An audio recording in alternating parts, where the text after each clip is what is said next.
For today's video mga ka-sweetie, magluluto si Sweetie Lane ng pansit canton. So ayan mga ka-sweetie, yan po ang aking ingredients na ilalahok sa aking pansit canton. Meron na pong karne ng baboy at yung gulay, ayan, sitaw at yung carrots at yung repolyo. So ayan, meron din bawang, onion at yung big onion ilalagay ko rin to kasi masasayang na siya. At syempre, hindi mawawala yung ating toyo.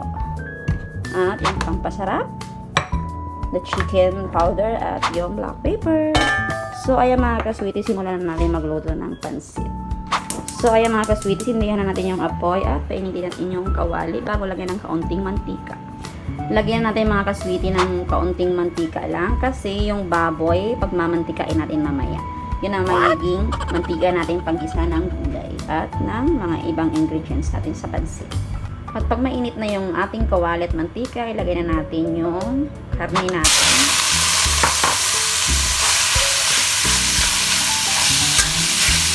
So, ayan na mga ka-sweetie. Wait lang natin hanggang sa magmantika yung baboy. So, ayan na siya mga ka-sweetie. Lumalabas na yung mantika ng karne. Kunting luto pa para matuyo yung karne at saka iti-set aside na natin bago tayo magluto ng pansit.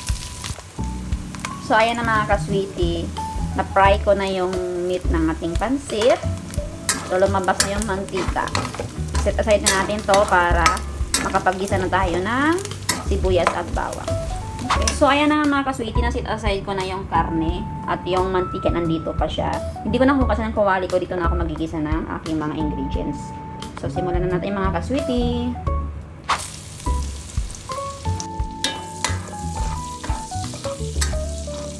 Sunod na natin yung sibuyas. Lagyan na rin natin yung malaking sibuyas.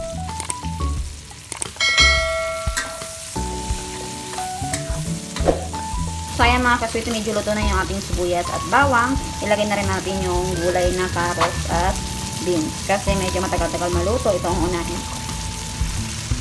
Haluin natin.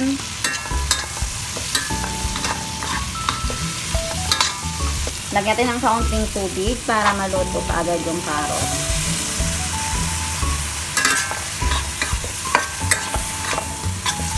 Lagyan natin ng kaunting toyo. Lagyan din ng paminta. At konting chicken powder. Konting asukal, konting asin. Lagyan natin. Lagyan na rin natin ang ating natuyong baboy. Charot, natuyong baboy talaga. So, haluin na natin mga ka-sweetie. So, after mahalo, ilalagay ko na yung repolyo. Tapos, isit aside ko siya bago ko lutuin yung pansit canton para hindi masyadong maluto yung gulay. So, ayan mga ka-sweetie, nasit aside ko na yung gulay. Dito ko siya nilagay sa malaking kawali. Kasi dito ko siya hahaluin mamaya. So, dito ko pa rin nalutuin yung canton. Kasi medyo may natira pang lasa. Sayang naman. Kaya dito ko pa rin siya lulutuin. So, maglagay na tayo mga ka-sweetie ng tubig para magpakulo. So, ito lalagyan ko lang siya ng kaunting lasa. Kasi yung canton, medyo maalat-alat na yon. Lagyan lang natin ng konting tuyo para medyo magkulay yung ating canton. At syempre black pepper, di mawawala.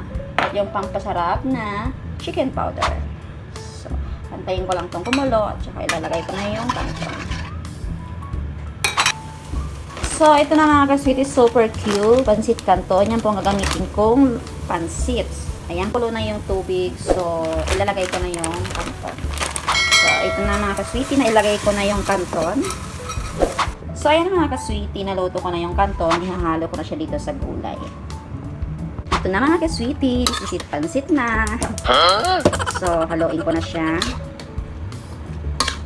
Mas marami pa yung sahog kaysa sa pansit. Sana all na lang.